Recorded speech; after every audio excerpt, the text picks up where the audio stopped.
There's a lot of confusion around new financial services, and one name that comes up a lot is Neon. A lot of people ask, is Neon a real bank, or are they just a fintech company?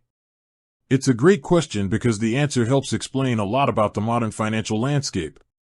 To put it simply, Neon is a fintech company that operates as a neobank. What does that mean? A fintech, or financial technology, company is one that uses technology to provide financial services. This is a very broad category. It includes everything from payment apps like PayPal to investment platforms like Robinhood. A neobank is a specific type of fintech company.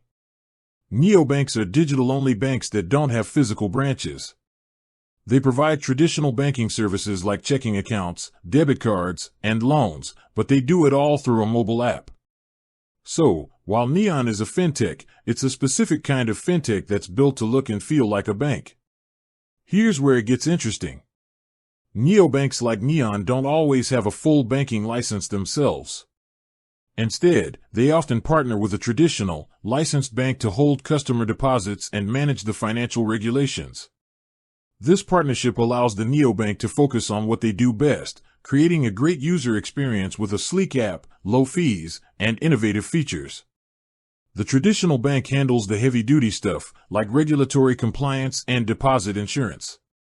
In Neon's case, they are a Brazilian neobank that has a history of partnering with licensed banks to offer their services.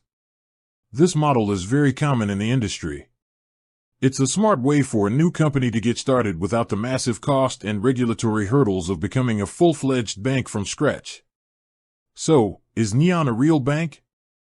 It's not a bank in the traditional sense, with brick-and-mortar branches and a legacy of hundreds of years.